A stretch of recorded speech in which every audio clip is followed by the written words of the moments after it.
ইসলামের আমরা যে পতাকা তুলে ধরেছি, এই পতাকাকে বয়ে নিয়ে যাওয়া বাংলার সমস্ত মুসলমান, বিশ্বের সমস্ত উম্মার দায়িত্ব।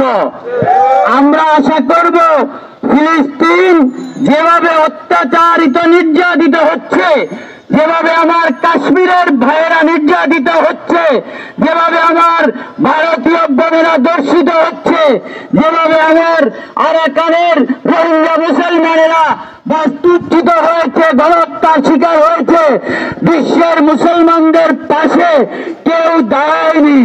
তাই আজকে প্রমাণ হয়েছে মুসলমানদেরকে নিজের পায়ে দাঁড়াইতে হবে, সমগ্র বিশ্বের মুসলমানদেরকে এক উম্মাহ হিসাবে নিজেদের পরিচয় সংহত করতে হবে। সেখানে শিয়া, সুন্নি, ওয়াহাবি, খারেজি আর কোন ভাগাভাগি করার সুযোগ থাকবে না। যদি আমরা ভাগাভাগি করি তাহলে সেই সুযোগে পশ্চিমা শত্রুরা আর ব্রাহ্মণ্যবাদী শত্রুরা আমাদেরকে বিভক্ত করে আমাদের উপরে হত্যাকাণ্ড চালাবে, আমার মায়েদের বোনেদের দর্শন করবে। যেভাবে তারা আরাকানে, যেভাবে তারা কাশ্মীরে, যেভাবে তারা ফিলিস্তিনে আমাদের হত্যা করেছে, যেভাবে তারা আমাদের উপরে গণধর্ষণ করেছে, আজকে সময় এসেছে যিনি কালেমায়ে লা ইলাহা ইল্লাল্লাহ মুসলমান হিসেবে মুহাম্মদুর রাসূলুল্লাহ বলেন, তাকে এক হতে হবে সমস্ত উম্মাহকে, সমস্ত ভাগাভাগি মুক্ত করতে না পারলে আজকে আমরা আরো বেশি দুর্বল হব, আমাদের উপরে শত্রুর নির্যাতনকে আমরা প্রতিরোধ করতে পারবো না। আজকে যে হুতিরা স্টার নিক্ষেপ করতেছে তেল আবিবে, তারা সবাই শিয়া। আজকে যেই হিজবুল্লাহরা আঘাত করতেছে, প্রতিরোধ করতেছে, তারাও শিয়া।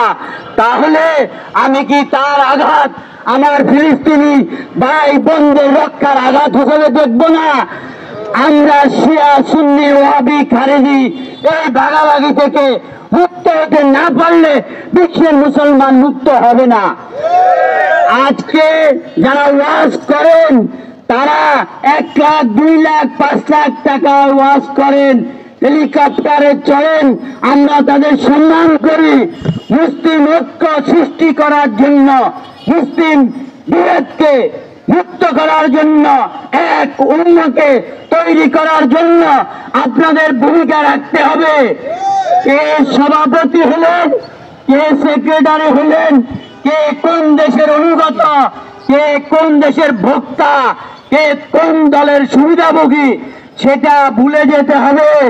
উম্মাহকে ঐক্যবদ্ধ করে মুসলমানের মুক্তির জন্য, ফিলিস্তিনের মুক্তির জন্য, কাশ্মীরের মুক্তির জন্য, রোহিঙ্গার মুক্তির জন্য, আরাকানের স্বাধীনতার জন্য এক উম্মাহ, এক মুসলমান, এক কালেমা, এক কোরআন, এক রাসূল হিসেবে যদি ঐক্যবদ্ধ করতে না পারেন, আখিরাতে দায়ী থাকবেন, আগামী প্রজন্মের কাছেও দায়ী থাকবেন।